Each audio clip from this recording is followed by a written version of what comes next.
Alright guys, welcome back. This is part 4 of lesson 6.7. So now we're going to look at just some simple ways when you've got data, how you can figure out if something's linear or exponential.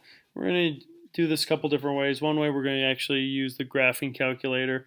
So the first one says the size of an elk population is studied each year during a period in which there is an increase in its predator population. So we can see that this is going down. The question is this exponential? It appears like it could be. We can see the difference from one generation to the next. So from here to here goes down by 5,100, then down by 20. So these are all numbers that appear as though they would possibly be exponential.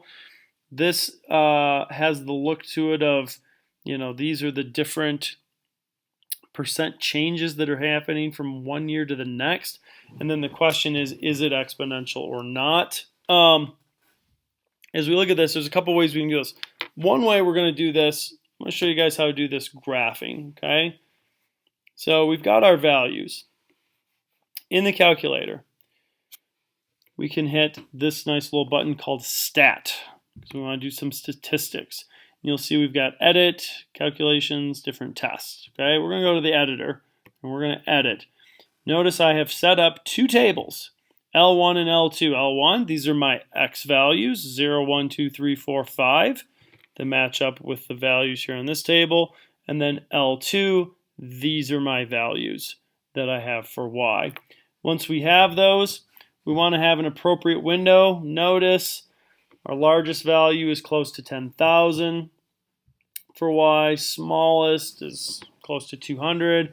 And then X values 0 to 5. So in my window, here are my resolutions. I'm going to have X minimum and maximum 0 and 10. Y minimum of 0. And Y maximum of 10,000. Then I hit graph. And what you'll see when you do this are some points that have been plotted. Notice I don't have a line because I didn't give it linear. I didn't give it information to make a line. I just gave it points. But if we hit trace, we can see these are the points that I put in. And you can see by looking at that, that is clearly exponential. So we're going to say exponential. Okay. So then we can come down here. Let's look at this next example. The size of a raccoon population is studied each year during a period in which there is an increase in its predator population. So here we go. Here are some of the numbers.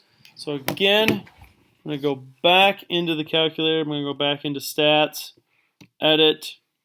So I've got 0. I'm going to change these numbers to 2, 4, 6, 8, 10, and change these numbers. Let's see, we've got 190, and then 256, 338,